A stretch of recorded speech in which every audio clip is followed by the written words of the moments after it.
Seigneur, nous voulons te remercier. Nous voulons te remercier pour ta fidélité. Nous voulons te remercier, Seigneur, pour ton secours. Nous voulons te remercier pour ces temps de qualité que nous pouvons prendre dans ta présence. Merci pour la manifestation de ton esprit. Merci pour la vie que tu nous communiques. Merci pour cette grâce, ce privilège que nous avons de nous approcher de toi. Et ta parole nous dit que celui qui s'approche de toi, tu t'approches de lui. Merci parce que lorsque nous nous approchons de toi et que tu t'approches de nous, tu nous transformes, tu nous touches. Tu nous donnes la vie, tu nous communiques ta vie. C'est ta vie même que tu nous donnes dans ta présence. Et merci Seigneur parce que ce matin, Seigneur, tu nous rassasies de ta présence. Ouvre nos yeux, ouvre les yeux de nos cœurs. Donne-nous Seigneur d'être sensibles, d'être conscients que tu es là parmi nous présents. Et que personne Seigneur ne se prive de ta grâce. Renouvelle la foi Seigneur de chacun ce matin et permets qu'au travers de ta parole, Seigneur, nous puissions recevoir encore cette vie, que nous soyons éclairés, qu'elle vienne encore fortifier et affermir notre foi. Permets, Seigneur, que cette parole relève, qu'elle encourage, qu'elle bénisse, qu'elle vivifie, qu'elle fasse son œuvre ce matin et qu'elle ne revienne pas à toi sans effet. Au nom de Jésus, Amen. Amen. Bonjour à tous. Soyez bénis. Que le Seigneur vous bénisse. Que le Seigneur vous accorde, comme mon frère Pierre-Paul l'a dit déjà en début de culte, que le Seigneur vous accorde sa paix. Amen. Qui renouvelle sa paix en chacun. En chacun. La paix du Seigneur, elle est précieuse.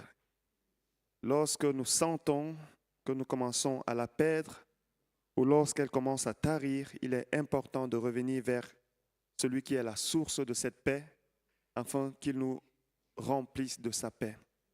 J'ai juste deux paroles de connaissance. La première parole de connaissance concerne une personne. Tu as eu beaucoup de difficultés jusqu'à présent et tu t'es beaucoup battu.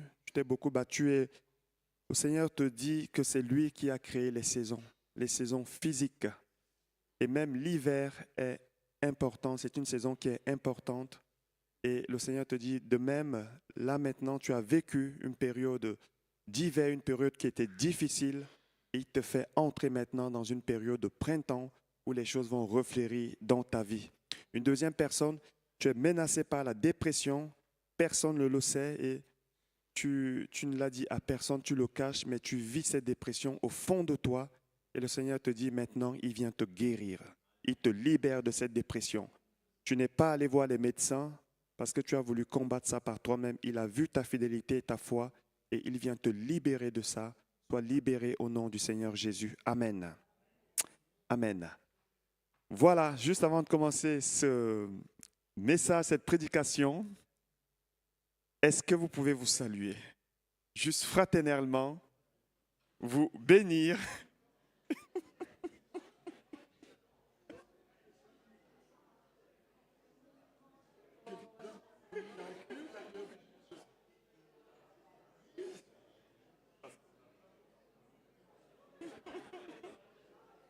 Ok.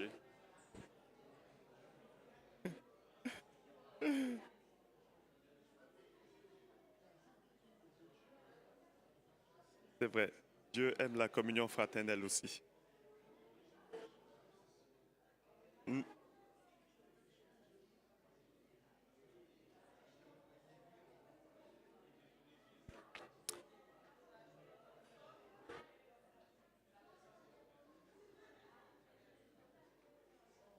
Alors, c'est vrai que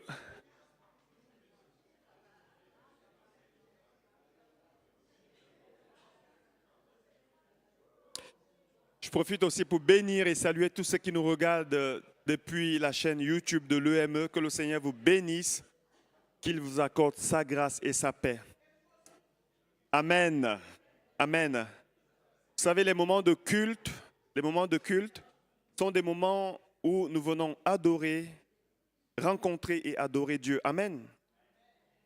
Le moment de la louange et de l'adoration est un moment où nous nous tournons vers Dieu pour confesser qu'il est bon, pour lui apporter une action de grâce, une adoration, une louange. Mais les moments de culte sont aussi des moments de communion fraternelle qui honorent également Dieu. Du reste, lorsque nous voyons la croix, l'image de la croix nous montre que nous devons avoir une relation verticale et horizontale avec les frères et sœurs. Amen. Et c'est vrai que si la première partie, nous le faisons assez bien, la seconde partie est une partie qui, donc la communion fraternelle, est quelque chose que nous devons entretenir. C'est comme un feu que nous devons entretenir. Ne pas perdre cela, car ça fait partie aussi des piliers de l'Église. Le titre de mon message ce matin est « Comment honorer Dieu ?» Et j'ai rajouté « Comment honorer Dieu par notre attitude ?» C'est vrai que si je devais poser une question ce matin à chacun, sentez-vous libre de répondre. S'il y a quelques personnes qui peuvent nous dire comment nous pouvons honorer Dieu par notre attitude, est-ce qu'il y a quelqu'un ce matin qui a une idée? Sentez-vous libre? Personne ne sait comment on peut honorer Dieu ce matin. Oui, oui. Mhm. Amen. Mhm. Amen. Amen. Amen. Merci, Daniel. Merci. Alors, je dis juste comme ça, tout le monde entend avant d'arriver aux autres. Nous devons reconnaître qu'il est Dieu, qu'il est notre papa. C'est grâce à lui que nous sommes vivants. Sans lui, nous ne sommes rien. En gros, je résume. Hein. C'est très bien. C'est à lui que nous devons notre louange et notre adoration. Karine,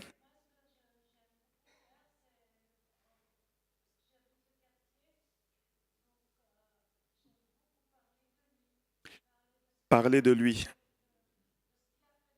de ce qu'il a fait.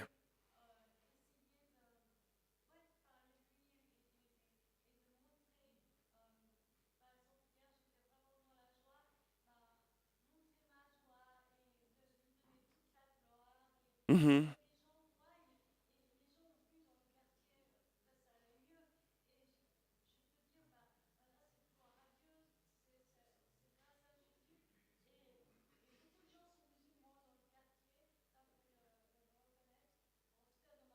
Mhm.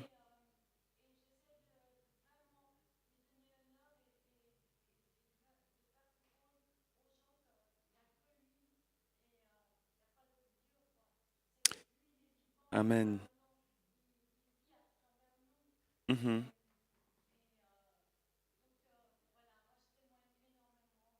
Amen.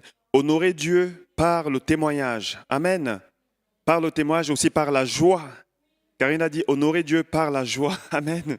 Donc si nous avons un Dieu qui nous remplit de joie, alors montrons cette joie. C'est aussi une façon d'honorer Dieu. Il y avait Marie-Claire qui a levé la main. Mhm. Mhm.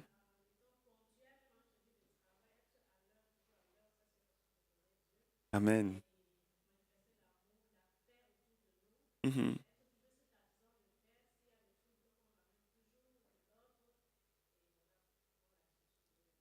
Amen. Amen. Honorer Dieu par notre attitude, même au travail, en étant juste correct. Là où il n'y a aucun chrétien qui nous regarde, honorer Dieu par notre attitude. Oui, Ruth.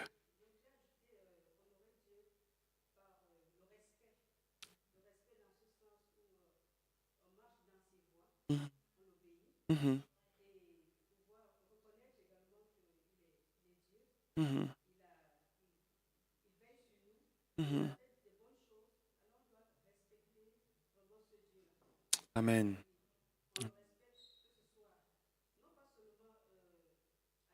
Mhm.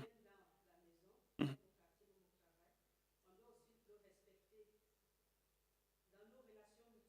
Mhm.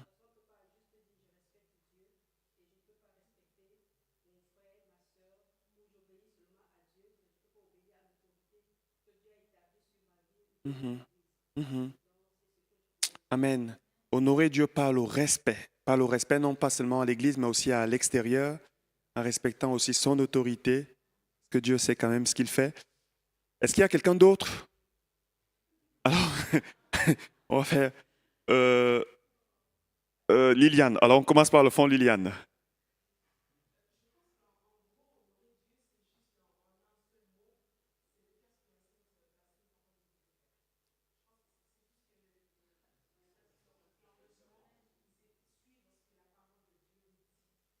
Amen.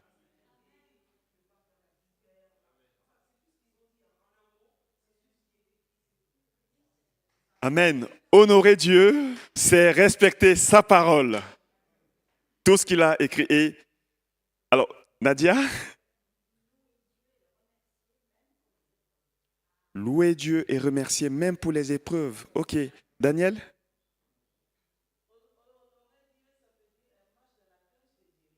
marcher dans la crainte de Dieu juste.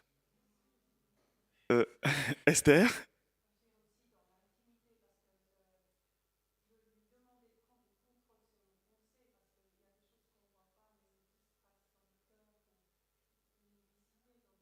mhm,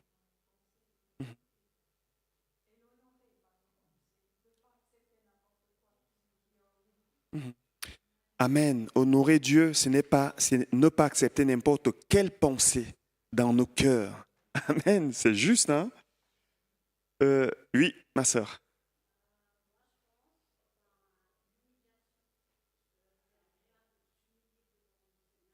S'humilier devant Dieu, c'est une façon de l'honorer. Amen. On voit au ciel, hein,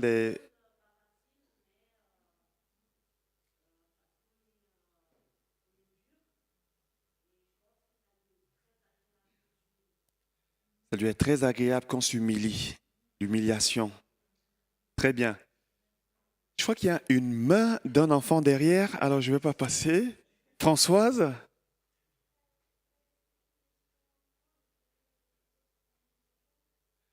respecter les 10 commandements et aimer les autres comme Dieu nous aime. Amen. Oui, je crois qu'on peut acclamer le Seigneur pour la réponse. Alors, il y a Pierre-Paul qui voulait aussi prendre la parole et ensuite, on va commencer quand même la prédication.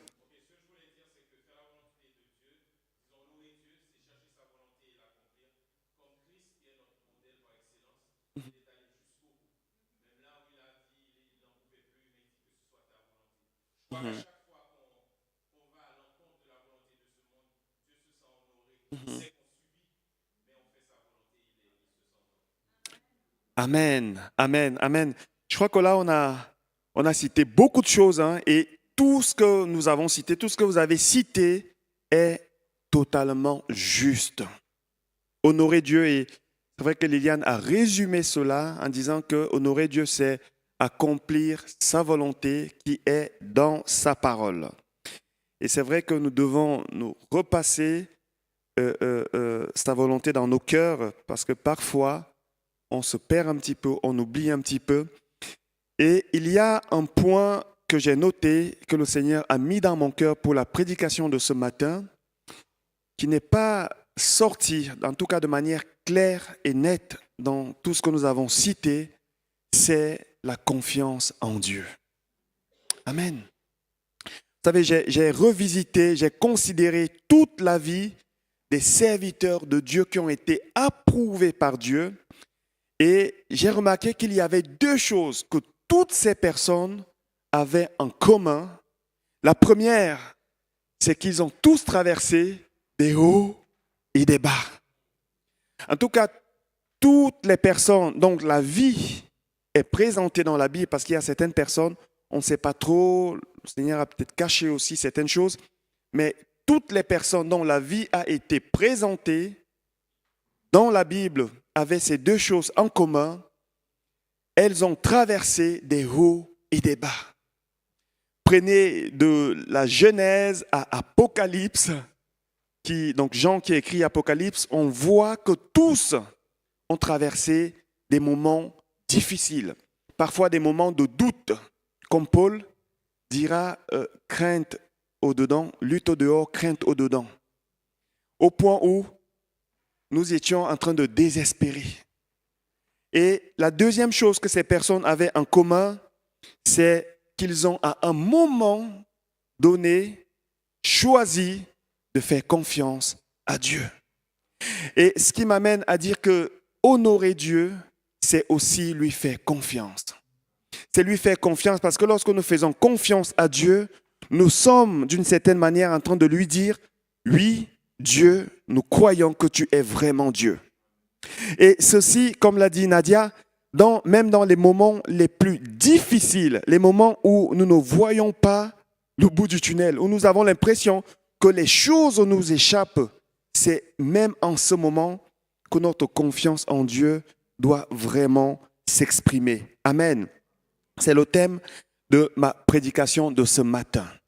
Ça fait suite également à ce que nous avons entendu dimanche passé du pasteur Moussa Kone qui a prêché sur la relation qui détermine la position. L'importance d'avoir une bonne relation avec Dieu. Et c'est tout à fait juste, avoir une bonne relation, une bonne intimité avec Dieu pour ensuite avoir une bonne position. Cependant, la base d'une bonne relation passe également par la confiance. Amen. Par la confiance en Dieu. Avoir confiance en Dieu, c'est quelque chose qui l'honore, c'est quelque chose que Dieu approuve, c'est quelque chose que Dieu aime. À l'époque du prophète Ésaïe, le peuple de Dieu traversait un moment particulièrement difficile. Il y avait des temps comme ça où Dieu bénissait. Et il y avait d'autres moments qui étaient des temps de sécheresse, pour aussi dire des temps d'hiver, des temps où il n'y a rien qui pousse, où le peuple certains continuaient à s'aimer, mais ça ne poussait pas. C'est ça aussi le principe du désert. Tu pousses, tu sèmes, ça ne pousse pas. Ce qu'on nous a appris dans notre bonne doctrine évangélique, sème beaucoup, tu auras beaucoup, c'est vrai. Mais ne va pas s'aimer au désert, ça ne va pas pousser. Ce n'est pas vrai. Et le peuple traversait ces moments-là de désert, ces moments difficiles, et ils ont commencé à crier à Dieu. Ils ont commencé à crier à Dieu, et Dieu, semble-t-il, quelquefois, il ne répond pas. Il ne répond pas. On crie à lui, il ne répond pas. Le ciel est comme des reins. C'est comme fermé. C'est comme un désert, une sécheresse qui est là, où on ne sait pas ce qui se passe.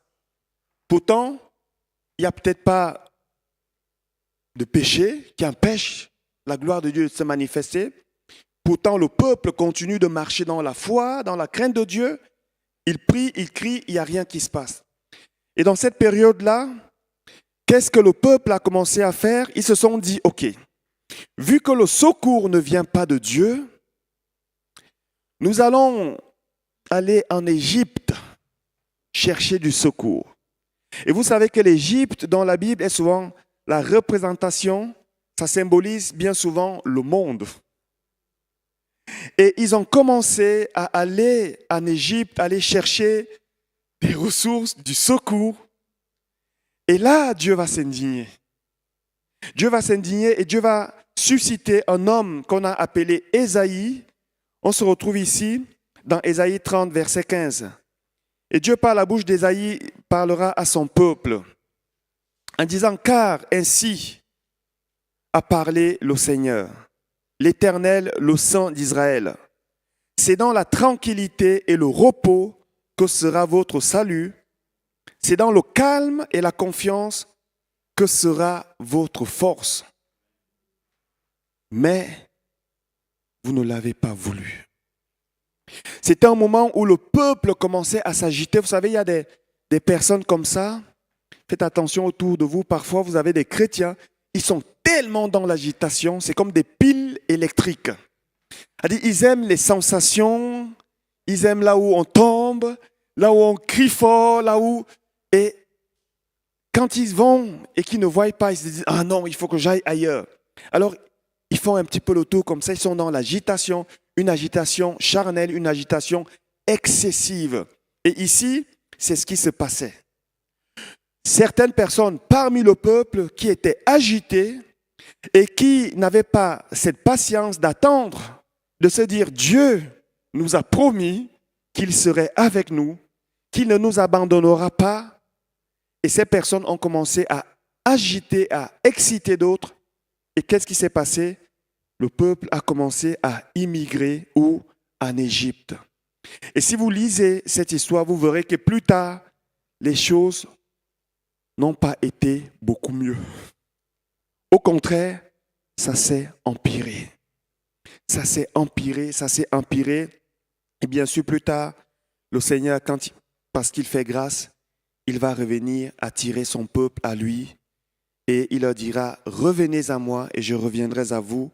Il va régler les choses, ça va s'arranger, plus tard ça va recommencer et ils vont vivre comme ça des saisons, un peu de yo-yo où ils sont avec le Seigneur, ils ne sont pas avec le Seigneur. C'est dans le calme et la confiance que sera votre force. Quelquefois, nous devons simplement être dans le calme et la confiance. Amen.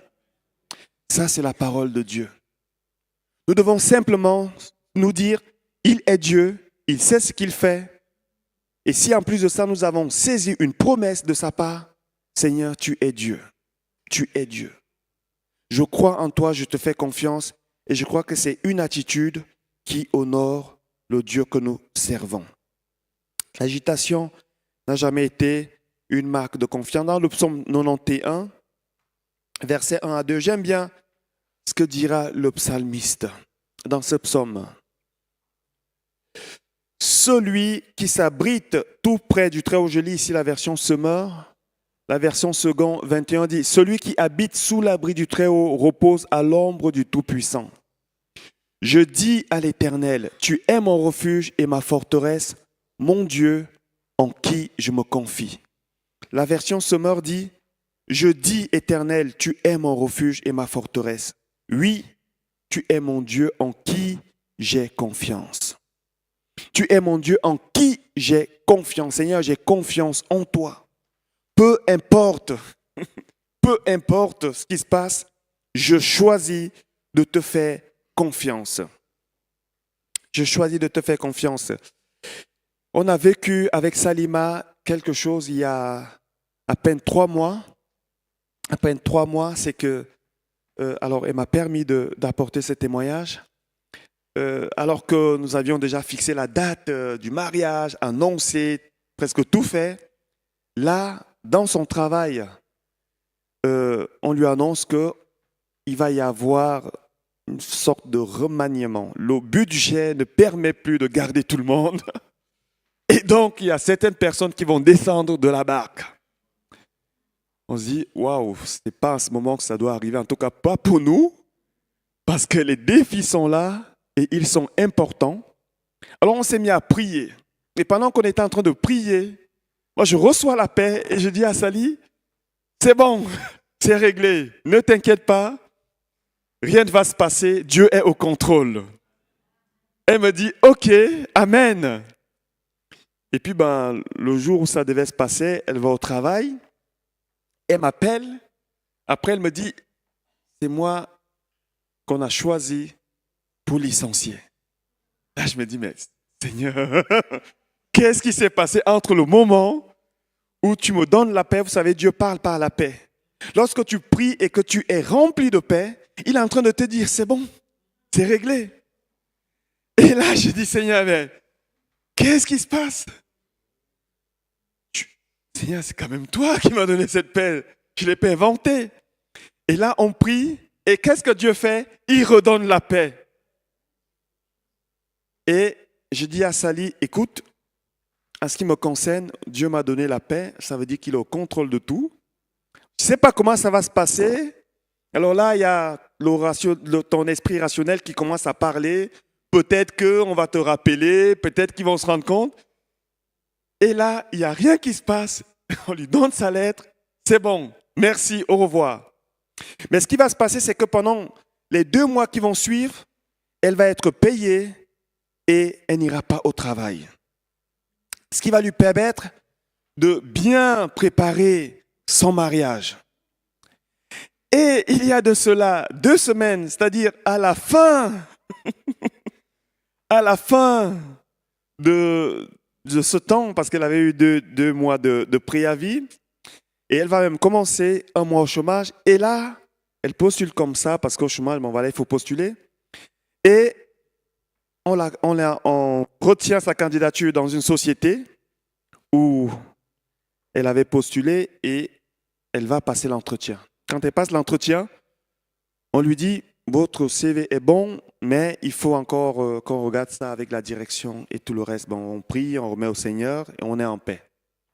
On l'appelle, on lui dit, OK, on a vu votre CV, on a vu votre parcours et ce que vous avez demandé, on ne va pas vous le donner, mais dans notre société, on cherche une responsable RH. Et on a pensé que c'est quelque chose qui pourrait aller avec votre personnalité, avec vos diplômes, avec votre expérience. Donc, c'est ce qu'on vous propose. Et non seulement on vous propose ça, on vous propose aussi tout ce qui va avec. Je vous cache les détails. On vous propose une formation, on vous propose ceci, et bien sûr, ce qu'elle gagnait, la rémunération aussi. Gloire à Dieu, amen. Et là, quand elle annonce ça, on commence à danser. Comment ne pas te louer? On commence à danser. Waouh, Seigneur. Mais il se passe quelque chose, c'est qu'on se dit, là, le mariage, c'est au mois d'avril. C'est là, le 15. Alors, si elle commence à travailler, comment est-ce qu'on va faire? Elle me dit, qu'est-ce que je dois leur dire si on me demande de commencer le travail maintenant? C'est quand même un bon poste. On ne peut pas le laisser passer. Je lui dis, tu sais quoi? Va et dis-leur que tu vas te marier. Est-ce que tu peux commencer après? Si c'est Dieu qui a ouvert la porte, la Bible dit que quand il ouvre, personne ne peut fermer. Ça veut dire que c'est lui qui va aussi faire les choses. Elle arrive, elle leur dit à la signature du contrat, j'ai quand même quelque chose à vous dire. Je vais me marier. Est-ce que je peux commencer après le mariage? On lui dit, oui, vous pouvez commencer après le mariage. On a réimprimé la feuille du contrat et là, elle va commencer. Gloire à Dieu. Amen. Dieu est bon. Dieu est bon.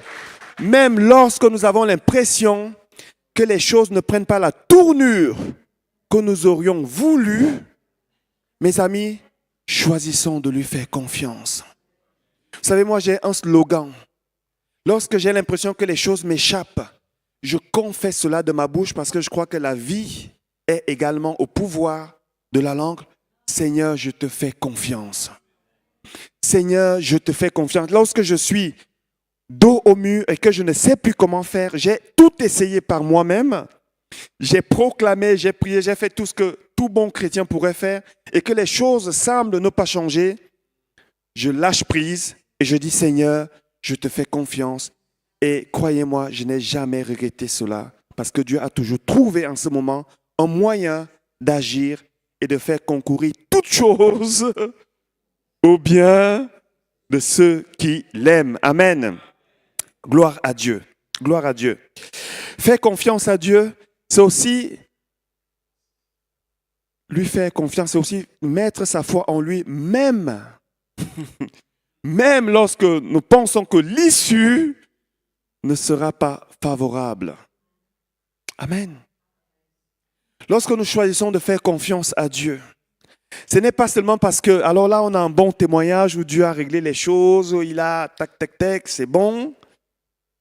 Là, nous avons ce témoignage, nous avons d'autres témoignages où le Seigneur peut guérir, où le Seigneur peut faire au-delà de ce que nous demandons ou pensons. Mais, quelquefois, Dieu, pour une raison que j'ignore, il ne le fait pas. Il ne le fait pas. Et même lorsqu'il choisit de ne pas faire, mes amis, il est quand même important de lui faire confiance.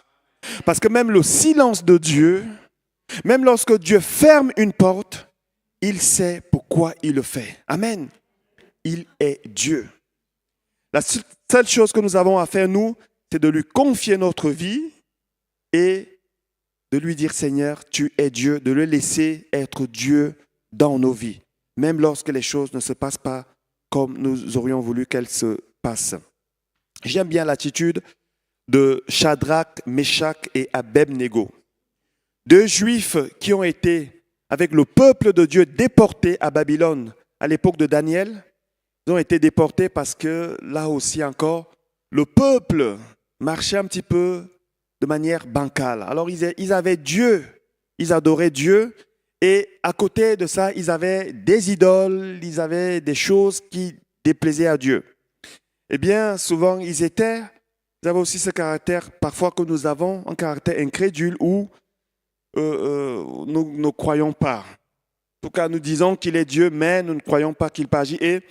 Et Dieu s'indignait et de temps en temps, il permettait que le peuple soit déporté. Aussi d'une certaine manière pour les corriger. Et on se retrouve à cette époque de Daniel où le peuple a été déporté. Et à Babylone, il y avait un roi qu'on appelait Nabuchodonosor. Un roi qui était idolâtre. Un roi qui était idolâtre. Et un jour, il va faire une statue d'or. Alors, la Bible ne nous dit pas clairement si la statue était à son image.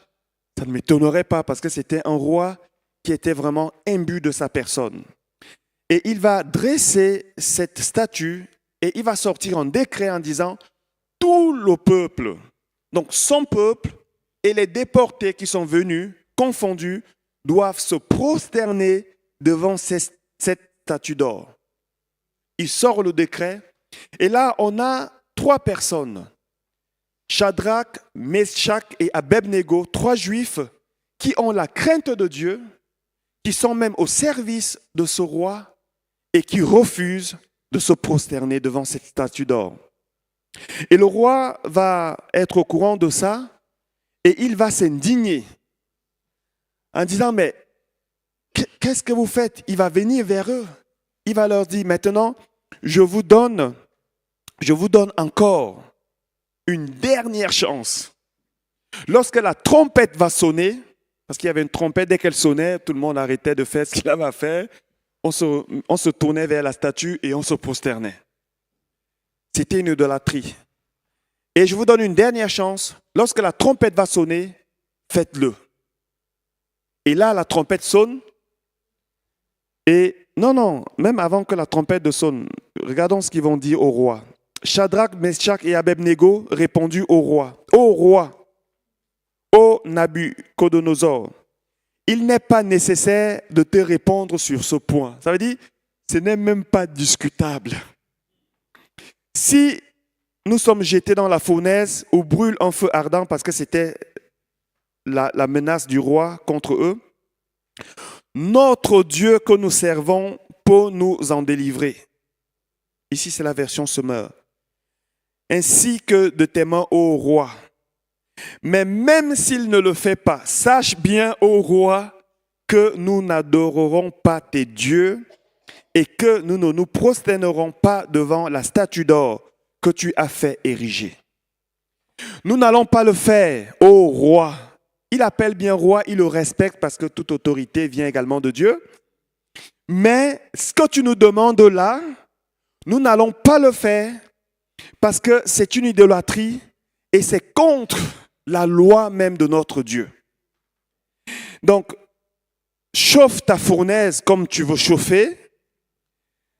Nous n'allons pas, même si tu devais nous jeter dans la fournaise, nous n'allons pas, même si Dieu ne nous délivre pas, nous n'allons quand même pas le faire parce que nous voulons honorer Dieu. Et qu'est-ce que le roi fera? Il va le faire, on va jeter ces 3 personnes dans la fournaise. C'est dans cette histoire que nous retrouvons ici un 4e homme qui est dans la fournaise, qui est à la ressemblance d'un fils de Dieu, d'un fils de l'homme, qui va les sortir de la fournaise et finalement de la position où ils étaient, ils vont encore avoir une position beaucoup plus élevée. Pourquoi? Parce qu'ils ont accepté de faire confiance à Dieu. Amen. Mes amis, nous sommes dans une période où le compromis devient facile. Et même dans l'Église, ces choses qui sont dans le monde font pression aux chrétiens, à l'Église et à la foi chrétienne. Il y a une pression qui est là, elle est énorme. Elle est énorme. Alors bien sûr, ailleurs, elle est beaucoup plus grande, mais ici, nous ressentons cette pression. Nous sommes un peu dans cette période où on appelle le mal bien et le bien mal, ou lorsqu'on veut dire, on veut dénoncer certaines choses, ou même lorsqu'on dit on n'est pas d'accord avec ça, ce n'est plus eux qui sont malades, c'est maintenant nous qui sommes malades. Alors qu'il y a de cela des décennies, certaines choses étaient considérées comme des maladies. Maintenant, ce n'est plus ça. C'est ceux qui dénoncent et ceux qui ne veulent pas ces choses qui sont considérés comme malades. Mes amis, et même si nous devons être taxés, considérés comme des illuminés, des malades, je préfère être un malade et respecter Dieu et respecter sa volonté plutôt que de faire des compromis qui ne l'honorent pas. Amen. Choisissons de faire confiance à Dieu, même lorsque nous avons l'impression que les choses ne sont pas favorables pour nous. Il est dit dans Romains 8, 28 à 31. Je l'ai déjà cité avant. Nous savons du reste que toute chose concourt au bien de ceux qui aiment Dieu, de ceux qui sont appelés selon son dessein. Car ceux qu'il a connus d'avance, il les a aussi prédestinés à être semblables à l'image de son Fils, afin que son Fils fût le premier-né entre plusieurs frères. Et ceux qu'il a prédestinés, il les a aussi appelés. Et ceux qu'il a appelés, il les a aussi justifiés. Et ceux qu'il a justifiés, il les a aussi glorifiés. Que dirons-nous donc à l'égard de ces choses? Si Dieu est pour nous, qui sera contre nous? Amen. Ce qu'il a connu d'avance. Amen. J'aimerais ramener une petite correction par rapport à quelque chose que nous avons entendu ici par le passé. Dieu est vraiment Dieu. Dieu est vraiment omniscient. Il est vraiment omnipotent. Il est omniprésent. En réalité, je crois que rien, absolument rien, n'échappe au contrôle de Dieu. Amen. Même les cheveux de nos têtes, dira le Seigneur, la Bible, sont comptés par lui. Et rien ne tombe à terre sans la volonté de Dieu. Amen. Je crois que c'est quelque chose que nous devons repasser dans notre esprit. Dieu est Dieu. Amen. Dieu est Dieu. Nous pouvons lui faire confiance, même lorsque nous avons l'impression que les choses tournent mal. Dans le livre de Apocalypse, une parole que j'aime beaucoup, c'est dans Apocalypse verset 5, chapitre 5 plutôt, versets 1 à 5. Nous avons ici la vision, c'est Jean plutôt qui a la vision des choses du ciel, des choses du ciel. Il nous est dit dans ces versets, « Puis je vis dans la main droite de celui qui était assis sur le trône, un livre écrit à l'intérieur et à l'extérieur, fermé grâce à 7 sceaux. Je vis aussi un ange puissant proclamer d'une voix forte, « Qui est digne d'ouvrir le livre et d'en briser les sceaux ?» Qui est digne d'ouvrir le livre et d'en briser les sceaux? Et personne dans le ciel, ni sur la terre, ni sous la terre, ne put ouvrir le livre ni le regarder. Et je pleurais beaucoup de ce que personne ne fut trouvé digne d'ouvrir le livre ni de le regarder. Et l'un des vieillards, verset 5, me dit, ne pleure point. Voici le lion de la tribu de Juda, le rejeton de David, a vaincu pour ouvrir le livre et ses 7 sceaux. Alors c'est vrai que pendant longtemps, j'ai lu ce livre et je me suis souvent posé la question, pourquoi Jean pleure? Qu'est-ce qui se passe? Jean qui est en train de parler, converser avec Dieu, avec l'ange. L'ange qui le transporte, qui lui montre les choses à venir. Il se trouve devant une situation où on a l'impression qu'il est dépassé et il se met à pleurer. En réalité, la réponse se trouve dans la suite de ce livre. Ce livre-là est un livre dans lequel était contenu l'avenir de l'humanité. Ça veut dire que si ce livre n'avait pas été ouvert, ça aurait été la fin de la fin. Parce que nous voyons par la suite que chaque fois qu'un sceau est arraché, les choses continuent, les choses continuent, les choses continuent. Et l'Église est aussi mentionnée dedans, le peuple de Dieu est mentionné dedans, la bête, l'avenir de l'humanité est mentionné dans ce livre. Les choses sont révélées. Et là, il se retrouve là, devant cette situation. Il pleure, il doit se dire, mais Seigneur, on a fait tout ça pour rien. On a marché avec toi, on a évangélisé, Et là, les choses sont bloquées. Bloquées, les choses sont scellées. Pas d'un seul seau, mais de 7 seaux. Comment on va faire? Et il est question ici, la Bible nous dit que personne ne peut ouvrir ce livre. Ni dans le ciel. Ça veut dire qu'aucun ange, personne sur la terre, tous ceux qui sont passés, Moïse, Abraham, personne ne peut ouvrir ce livre-là. Et il y a un vieillard qui se lève et qui dit à Jean, ne pleure pas. Voici le lion de la tribu de Juda, le rejeton de David, a vaincu pour ouvrir le livre. Ça veut dire que le seul qui était capable d'ouvrir ce livre-là, c'est Jésus-Christ. Amen.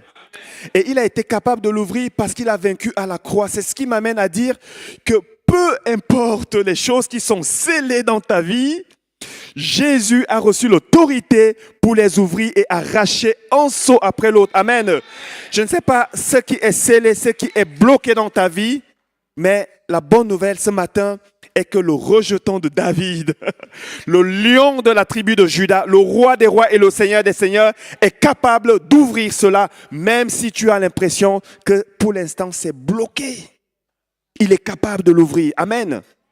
S'il est capable d'ouvrir, s'il a été capable d'ouvrir ce livre, il n'y a rien qui lui soit impossible. Amen. Mais il y a également une autre vérité qui est cachée dans ces versets. C'est que nous voyons que par la suite, Jésus va ouvrir un seau après l'autre. Avant que le livre, parce qu'on a l'impression que le livre, c'est un peu comme ce livre-là, parce que c'est écrit en dedans et en dehors, et scellé comme ça de 7 sceaux. Avant que le livre ne s'ouvre, il a fallu qu'on enlève un seau après l'autre. Et parfois, ça demande du temps. Parfois, il faut avoir de la patience. Vous savez, Dieu travaille par séquence. Il a fait la terre en 6 jours, un jour après l'autre. Même si aujourd'hui, tu as l'impression que les choses ne sont pas encore ouvertes, il est possible qu'il ait déjà commencé à enlever un seau après l'autre, un seau après l'autre. Mais la seule chose que toi, tu dois faire, c'est d'adopter une attitude de confiance. Amen. Une attitude de confiance, une attitude de foi. De foi. La foi n'a pas de plan B. La foi n'a pas de plan B. Je crois aujourd'hui, je crois demain, je crois jusqu'à ce que, comme Job a dit, il me tuerait, je continuerai quand même de croire en lui. Je ne sais pas comment il allait le faire, mais il a dit quand même. Il me tuerait, je continuerai de croire en lui. Peu importe l'issue, Seigneur, je veux continuer de croire en toi. C'est un état, c'est une attitude, mes amis, qui honore Dieu plus que toute autre chose. Considérons la Bible, considérez les personnages que Dieu a approuvés. Vous verrez qu'il y a une chose qui a touché Dieu dans la vie de toutes ces personnes. Elles ont choisi de lui faire confiance. Amen. C'est ce que le Seigneur m'a mis à cœur ce matin. Je vais appeler la louange, le groupe de louange à me rejoindre.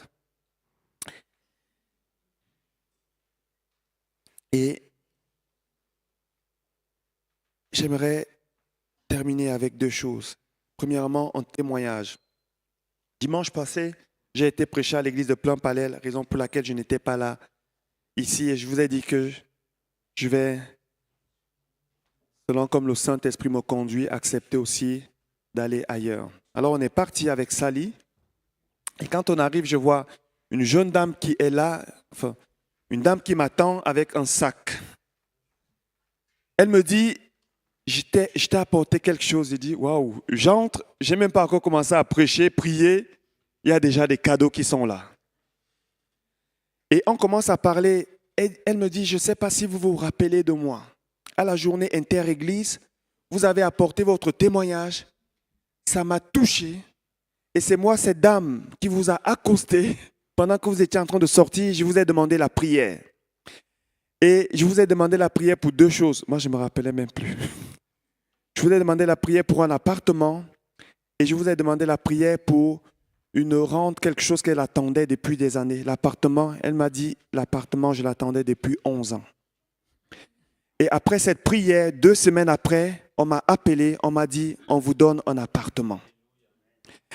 Et l'appartement qu'on m'a donné, il est grand, il est bien. Et je me suis dit, quand j'ai entendu que vous allez venir prêcher dans l'église, dans mon église, il faut que je vienne vous apporter ce témoignage, non pas avec les mains vides, mais avec un cadeau. Et s'il vous plaît, après ce culte, si vous pouvez venir bénir cet appartement, parce que vous avez prié pour ça. Et le deuxième sujet de prière également, depuis des années, j'attendais ça. Dieu a également exaucé. J'ai dit, Seigneur, je te bénis de ce que tu l'as fait.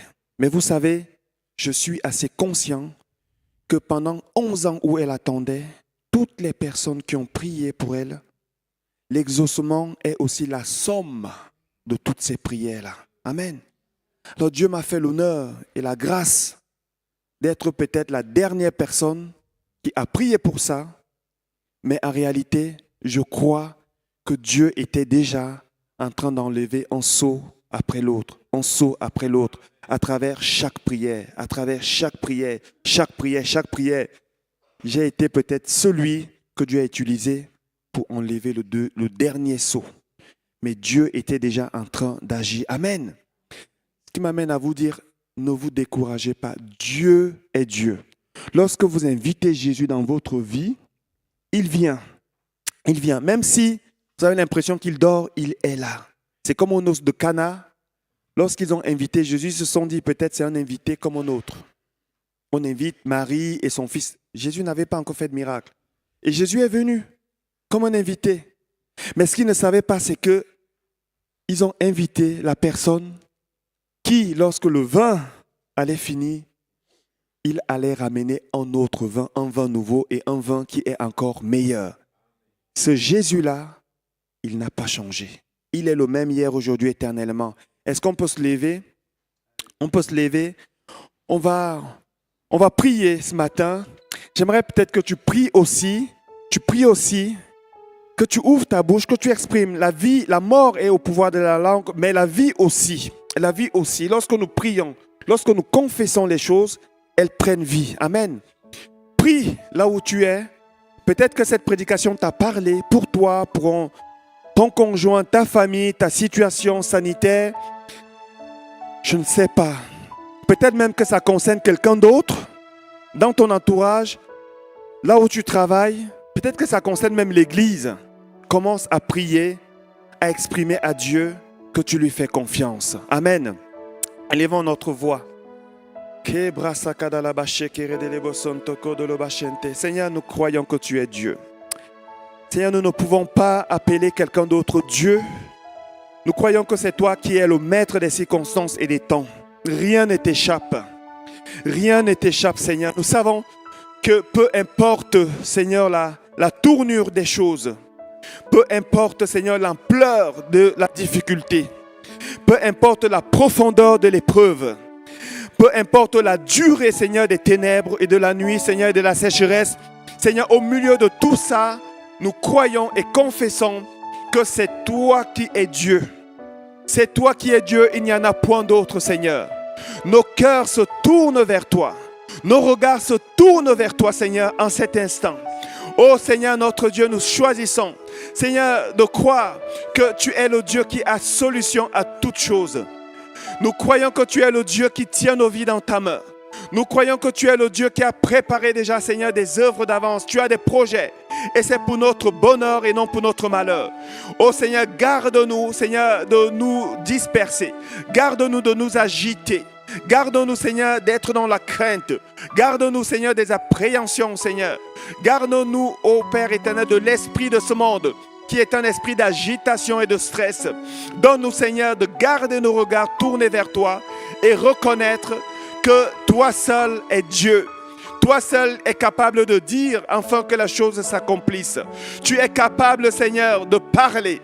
Seigneur, même à une montagne. Tu as parlé à la mer Rouge et elle s'est fondue en deux, Seigneur. Tu as parlé, Seigneur, aux morts, Seigneur, et il a été ressuscité. Tu as parlé, Seigneur, à Lazare. Tu lui as dit de sortir alors qu'il était déjà en putréfaction. Il est sorti du tombeau parce que, Seigneur, ta parole est une parole de puissance, est une parole créatrice. Seigneur, parle ce matin, Seigneur. Parle ce matin. Nous voulons, comme le centenier, dire, dis seulement un mot. Dis seulement un mot, Seigneur. Et ce qui était mort ressuscitera, Seigneur. Parle dans la vie de tes enfants ce matin. Seigneur, que ta parole vienne maintenant, Seigneur, dans la vie de ceux qui sont découragés, abattus, Seigneur. Dans la vie, Seigneur, de ceux qui traversent une épreuve difficile. Parle, Seigneur, notre Dieu. Nous attendons ta parole, ô notre Dieu. Dans la vie de ceux qui sont malades, dans la vie, Seigneur, de ceux qui sont malades, parle, Seigneur, ce matin. Ô Père éternel, nous savons que nous sommes dans un monde bruyant, où, Seigneur, les médecins, la médecine parlent, même les appareils parlent. Seigneur, nous attendons ta parole, car c'est celle-là qui est la vérité, Seigneur. Parle dans la vie de tes enfants, parle dans la vie de l'Église ce matin, Seigneur notre Dieu. Enfin, Seigneur, que ta parole apporte la vie au nom de Jésus. Amen. Amen.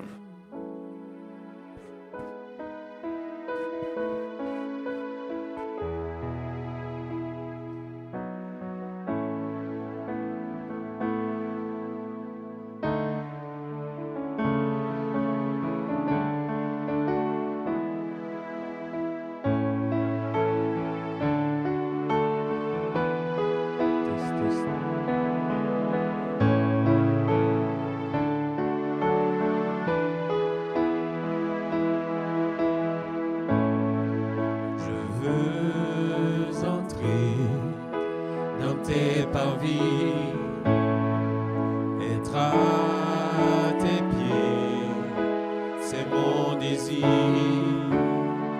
Je veux toute ma vie t'obéir et t'honorer, ô Dieu. Majesté, majesté, je fléchis les genoux devant toi. Majesté, majesté, je t'abandonne tout, ô Dieu d'amour.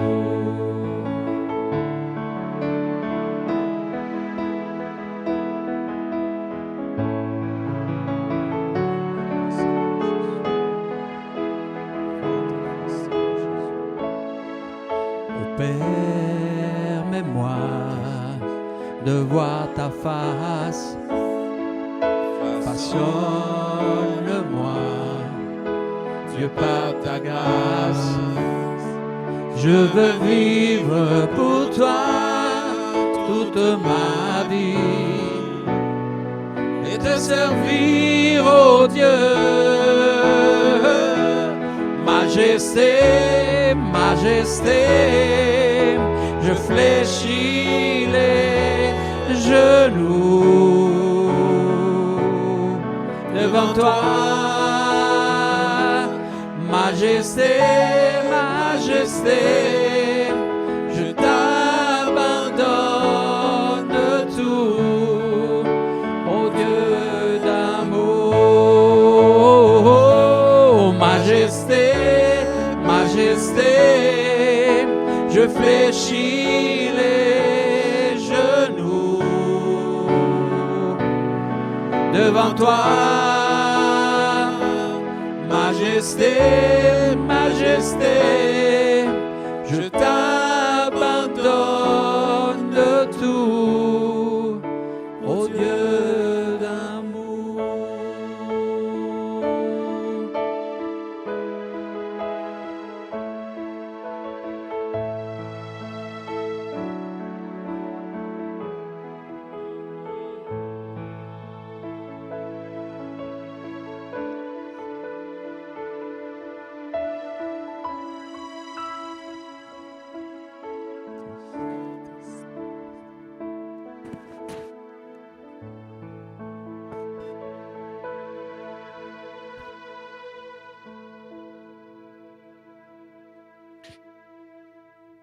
Amen. Amen. Nous fléchissons le genou et nous t'abandonnons tout. Nous te laissons, Seigneur, être Dieu et assumer cette fonction dans nos vies. Amen. Amen. Vous avez été bénis, ça vous a parlé? Gloire à Dieu. Nous allons passer maintenant aux annonces.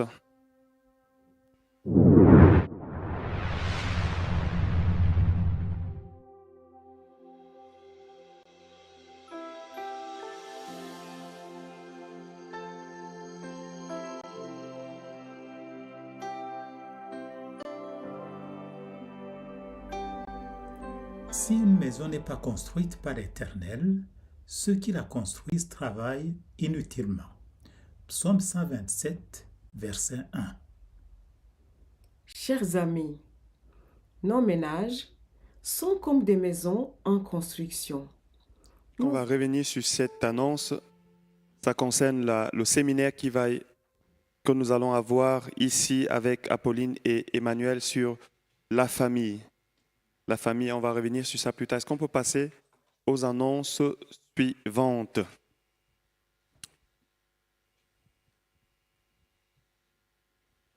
Ça a bugué. Donc, mercredi, nous avons notre réunion de prière ici à 20h. Nous vous attendons pour prier. Nous allons continuer de prier, permettre à Dieu de déceler les choses. Amen.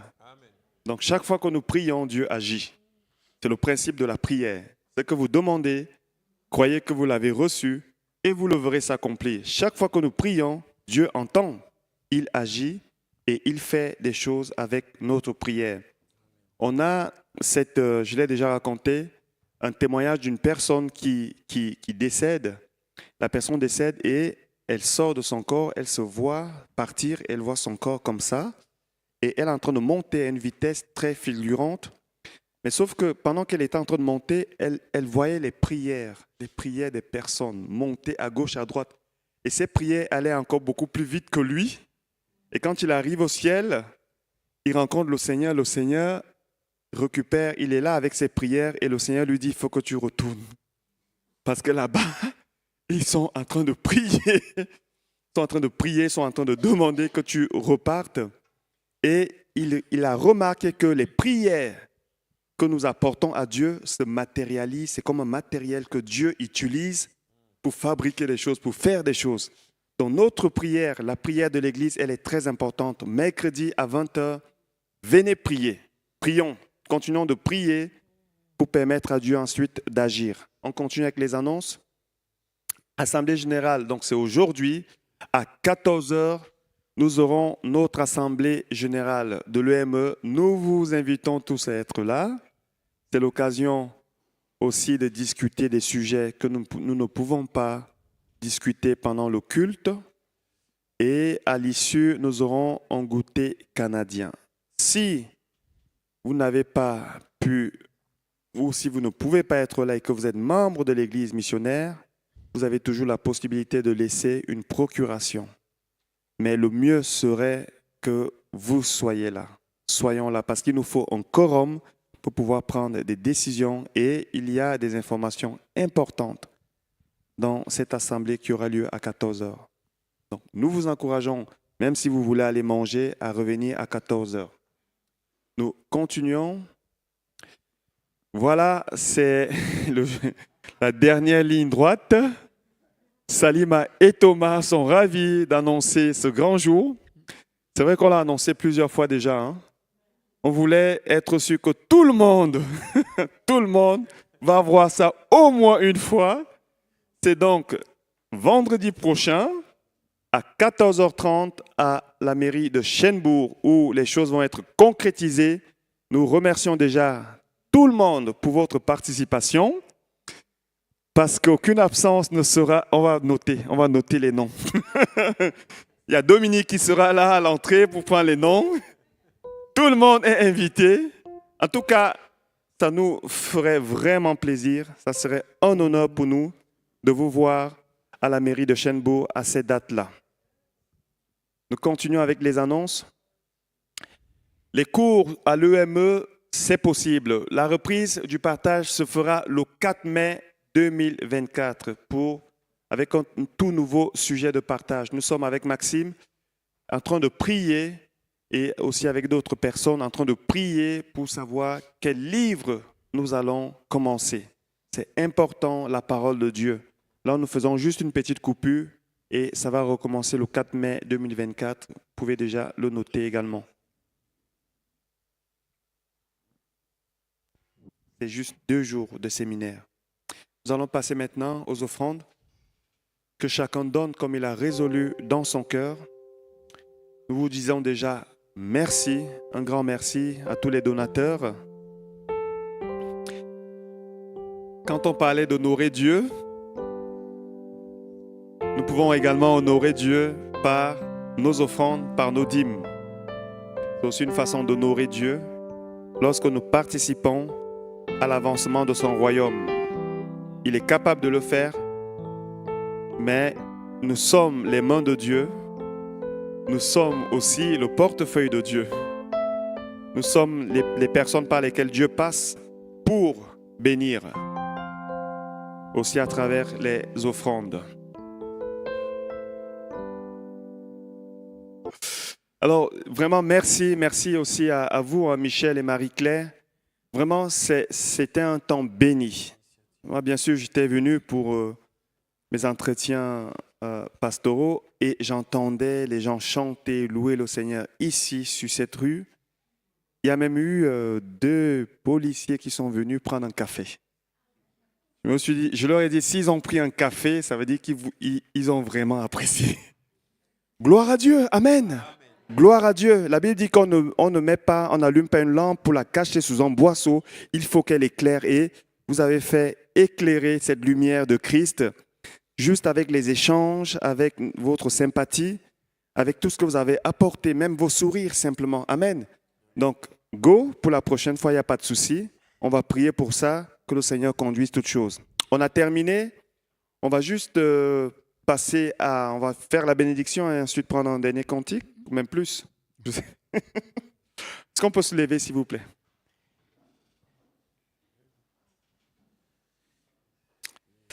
Seigneur, nous te rendons gloire, nous te remercions pour ces offrandes que nous te présentons en demandant ta bénédiction, ta grâce. Père, bénis également la suite de cette journée. Nous savons pouvoir compter sur ta fidélité. Nous avons confiance et foi, Seigneur, en toi. Tu as des projets et c'est pour notre bonheur et non pour notre malheur. Alors, Seigneur, permets que ces projets puissent voir le jour. Permets, Seigneur, notre Dieu, que ce qui a été fait pendant ce week-end de partage par tes enfants, tes serviteurs, puisse communiquer, Seigneur, une grâce et que ce qui a été sémé soit entretenu, puisse croître. Père, bénis toutes les personnes qui ont servi d'une manière ou d'une autre. Renouvelle, Seigneur, dans leur santé physique, mentale, spirituelle. Nous demandons ta protection, ta couverture sur eux. Nous les bénissons au nom de Jésus. Amen. Que le Seigneur vous bénisse abondamment, que le Seigneur vous garde, qu'il renouvelle ses grâces dans vos vies et qu'il fasse de vous des sources de bénédiction. Soyez bénis au nom du Seigneur Jésus. Soyez bénis et à tout à l'heure.